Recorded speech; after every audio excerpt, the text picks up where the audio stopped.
Safari.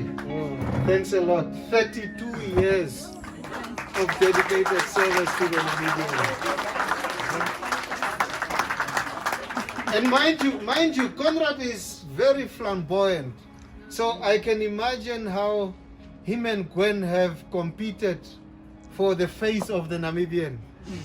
Conrad at the back page and Gwen in the editorial for over those years. So there's no one, I think, very few people would claim they don't know Safari. Thanks a lot. Whatever I'm called. Yeah, I must say it was a wonderful journey.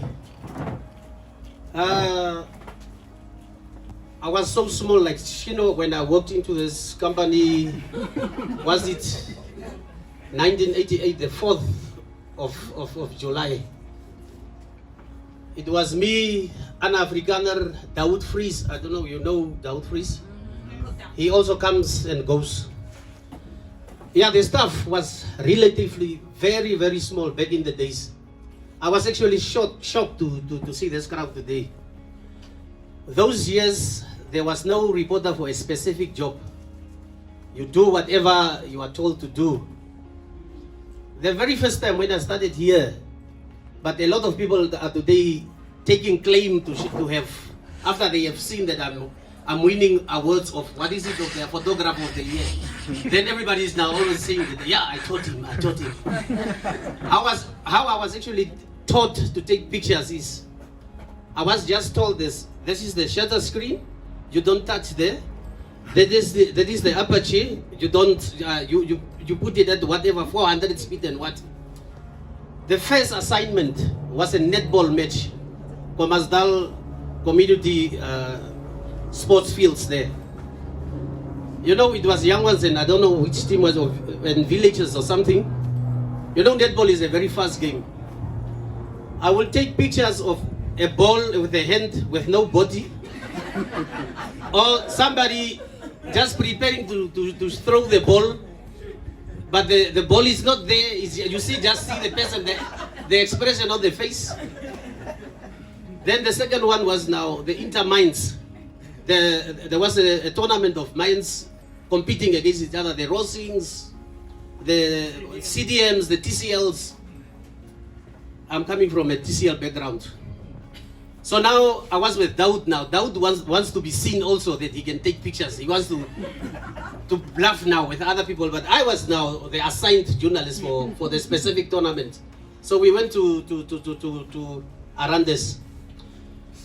I don't know if it was pure accidental or did he do it on purpose, but Daoud, who told me not to put my finger through the shutter screen, shuttered my screen.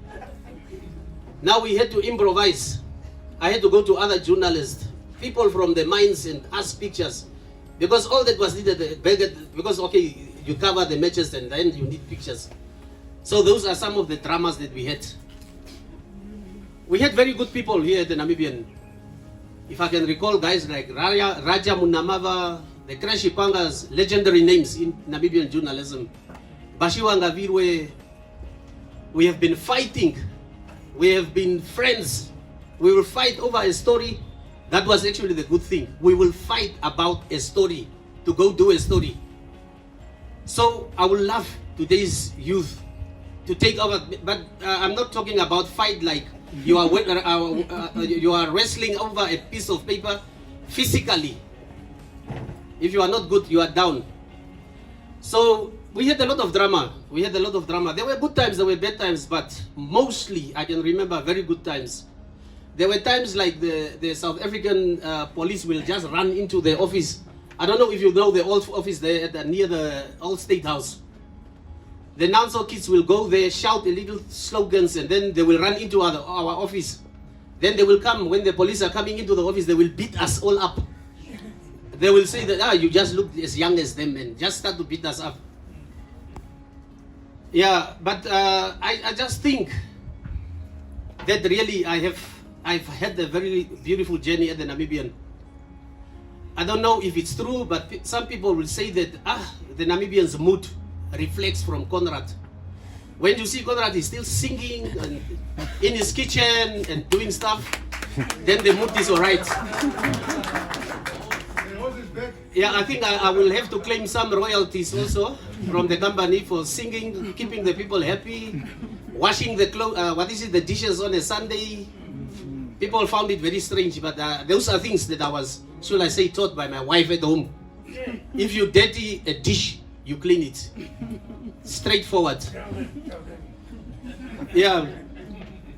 As you know, the Namibian has really built a legacy. There were times we were called the SWAPO newspaper. Today, Namibia is independent. SWAPO is calling us reactionaries and imperialists. Names like that, big words. I just hope that we will toe the line. We must not waver. The people who told us that they have never wavered have wavered today because they have lost track with what they have been fighting for before independence. So we must stick to that. Corruption, nepotism, we must never stop doing that. We must fight for those things. And I think we've got a very powerful team of young journalists today. Because I was telling Shino the other day, who was it, that I was very proud to see that the story we did on was it not Hilifa Mbako and the Esau Mbako and Tanya. Then somebody said it's Joyce and me. I know her since she was a kid. We are neighbors, we used to be neighbors. And I'm grateful that I introduced her to the IT team and they accepted her and she's started to work here. So I will say that that will be my last or lasting legacy at the Namibian. She's really quality. She's really quality. But the journey started as a sports reporter. I ended up covering the elections, Grootfontein, Otavi, Tsumeb. And then I was doing a bit of, court reporting, and then National Council, Parliament. The most dreadful story I've ever written at the Namibian was I had to cover a story about a 6-month-old baby who was raped. It was a very distressing experience, I must say. Another one was a girl that was raped by her stepfather. She was, I think, 13 years old, and he later stabbed her 23 times with a pair of scissors. It was also very bad. It's actually those two stories that I've told Gwen that, Gwen, I think I've got enough with crime reporting. So, but there were beautiful times. The Namibian has showed me places. There is barely any country on the continent that I didn't go. I've been traveling with the Brave Warriors. I've been traveling with them. Sweden, I've been with them within Germany, all those places. So those places, I don't think I could have ever afforded to go to those places. Even Zambia, people were coming back from Zambia. I went to Zambia to visit. It was first with the Brave Warriors, and it was another flight of Trans-Namib. They called for somebody, and I was told that no, Conrad, you can go on the street. Maybe you will recognize someone there in the streets. So then I went to Zambia and all those things, but it was really a very good time. My boys will come here after school. They were accepted by people. They are now grown-up boys. They will come after school from Van Rijn. Everybody loved them. They are big guys now with their own kids. Maybe they will also marry some of you people here. Yeah, but otherwise, I will really say that it is a wonderful, wonderful journey. So, but I just hope that it is not my last time that I'm addressing you people, because I will still be present. My presence will still be felt at the Namibian, because I will be here and there. I'm a little bit busy with people, so I will be. Is it freelancing or what do they call them? So I will still be at the Namibian. When you see me, please don't chase me away. I mean, I've been here for 32 years. Okay, thanks a lot.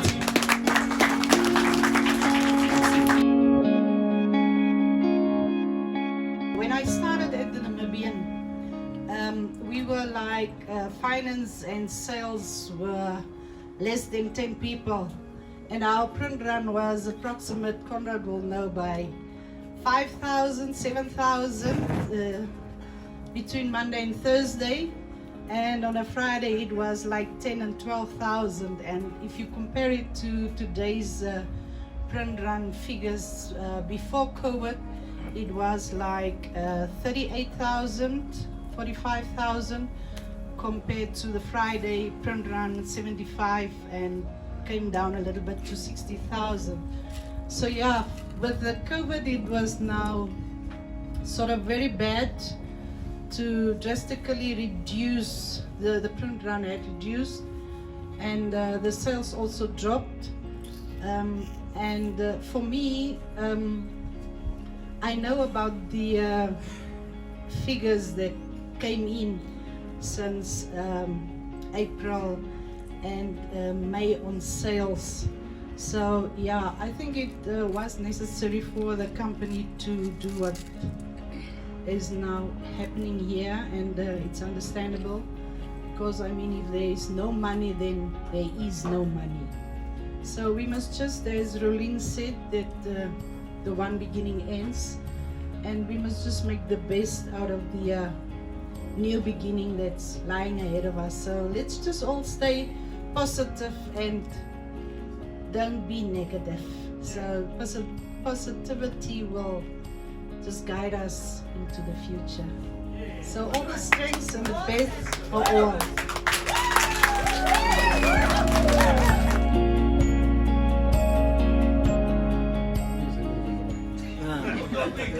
Hulle sê vir my die oom Henry. En jy wil nie optrek. I'm young, I'm very young. Guys, I was working for the Namibian 28 years. They start with Gwen Lister. I take her as my mother. I never got a mother-in-law, and she take over with me. First I will start in a dark room. I don't want people, you know what is dark room? Yes. Work in a dark room, you're developing, you give somebody a reporter a film, and they go out, take some few pictures and come back. Like a film, A film, film, black and white film. And they go out and they took some pictures, and they give Tangeni also, my boss now. He was a reporter. One day he give me a film. They give him a film and say, Tangeni, go out and took some pictures and come back. And they go out and they come back. 4 o'clock, half past 4. Quarter to 5. I knock off 5 o'clock. And he came to my dark room. Henry, please, can you develop this? I look at it and say, hey, Tangeni, what do you see the deadline now? What do you think? Please, Henry, please. I say, okay. Tangeni, no. Take the time. I decided, okay, let's do it for him. I was very angry with him. And tomorrow, you want to come back? Hi, Henry, how are you? Fine. Tangeni, how are you? Oh, so fine. But I'm not so little bit nice with you now. Because yesterday. But okay, my friend, I will say the boss. Sorry. From there, yeah, away. From there, we're working together, and in the meantime, I asked when is Tangeni? Oh, Tangeni went to America, studied there. You do what? No, he will come back. And they come back now, it's my boss now. Guys, I was working nicely with all the people here. And guys, please, I'm leaving you guys. But I will come back. I will look at you. Are you still okay? How's you see, you look at my highlights now. The grain now, 20 years now, yeah. Now, I was very happy to work with the Namibian. Enjoy it, guys. So, guys, please pull up your socks like me. Amen.